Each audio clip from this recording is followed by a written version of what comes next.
The Lord wants us to look beyond the present moment, to look beyond the present struggles and trials, to look at the joy ahead.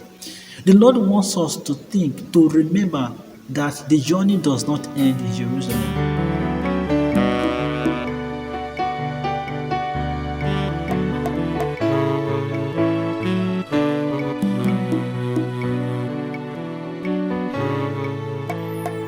Hello, good morning, my dearest friends in Christ, and welcome once again to our reflection this morning.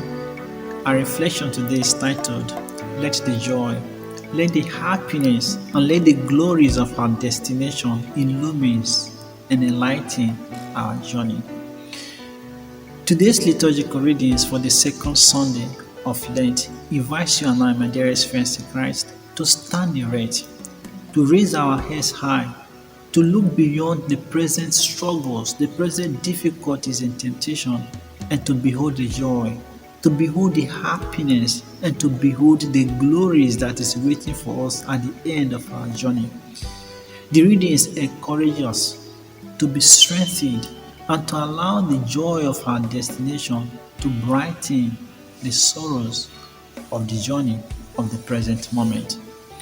In today's first reading taken from the book of Genesis chapter 22, 1 to 2, 9 to 13, 15 to 18, we are presented with how Abraham, after many years of waiting for a child, was tested by God to sacrifice his only child. How he overcame this test and he was blessed by God. In the second reading taken from St. Paul's letter to the Romans chapter 8, 31 to 34, St. Paul tells us not to give up, not to quit the journey because of the difficulties that we go through. Rather, he tells us to be courageous, to be strengthened, because if God is for us, nobody, no one can be against us. And in the Gospel reading taken from Mark chapter 9, 2 to 10, we are presented with the event of the transfiguration of Jesus Christ, which according to tradition took place on Mount Tabor. This event of the transfiguration of Jesus Christ was very important for Jesus and for his apostles, and that is why the three synoptics, Matthew, Mark, and Luke, wrote it down. This event was meant, first of all, to strengthen the faith of the apostles of Jesus Christ in the doctrine of the suffering Messiah. It was also meant to encourage Jesus as he began a new phase of his public ministry, as he began his journey towards Jerusalem, to the cross and to glory. According to the Gospel of Mark, the Bible tells us 6 days later, that was how the Gospel began, 6 days later. In other words, something happened 6 days before. 6 days before, Jesus Christ has told the disciples the doctrine of the suffering Messiah. He had told them how he will go to Jerusalem, how he will suffer, he will be crucified, he will be tortured, he will die, but he will rise on the third day. And so because of this, the disciples saw the Jerusalem event as a place of torture. They saw Jerusalem as a place of suffering.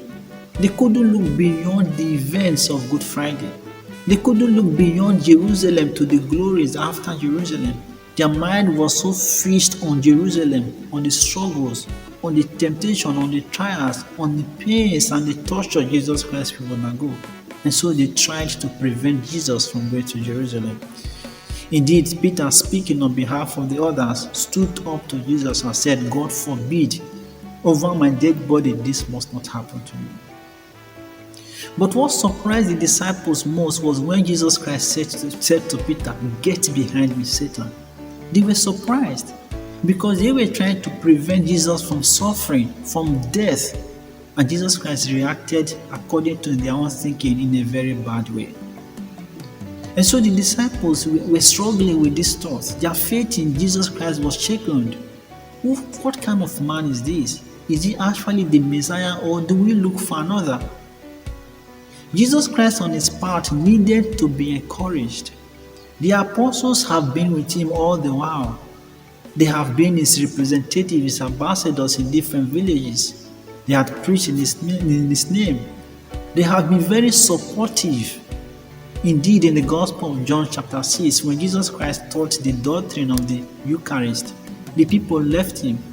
But the disciples said to him, Lord, to whom shall we go? We cannot go anywhere. We are with you. Forever and ever we are with you.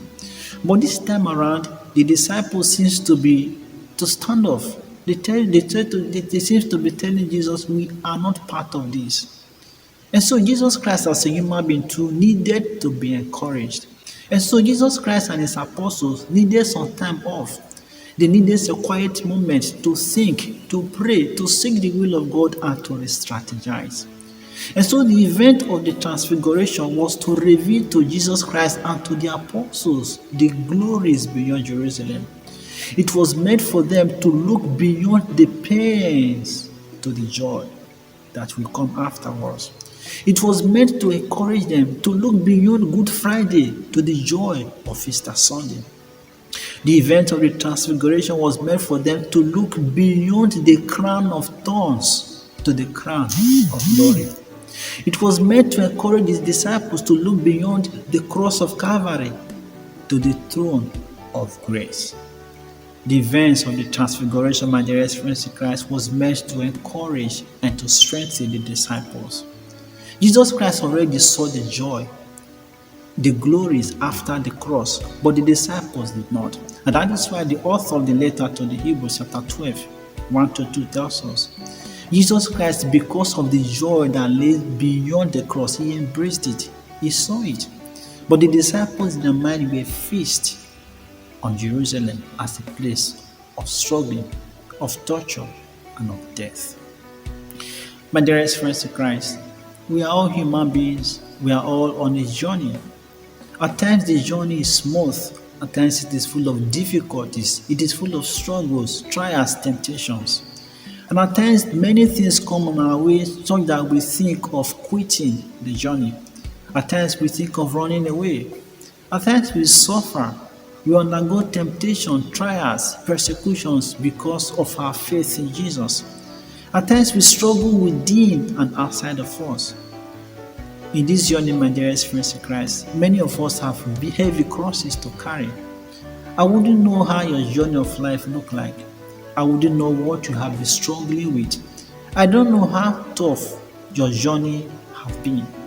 Perhaps you have been struggling with how to overcome a particular vice or another.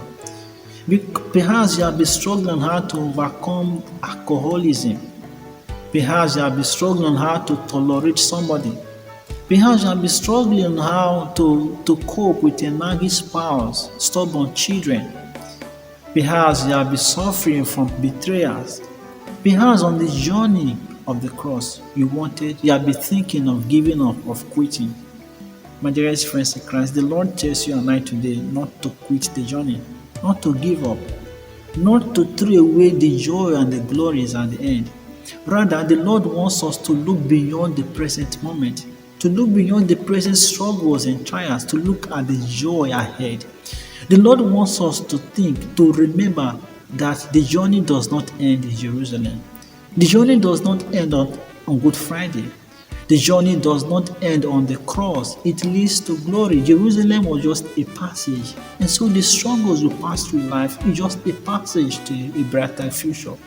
And that is why St. Paul tells us in Romans chapter 8, verse 18, that the struggles of this present moment, the trials, the difficulties of the present time, they are nothing compared to the glory that is to be revealed.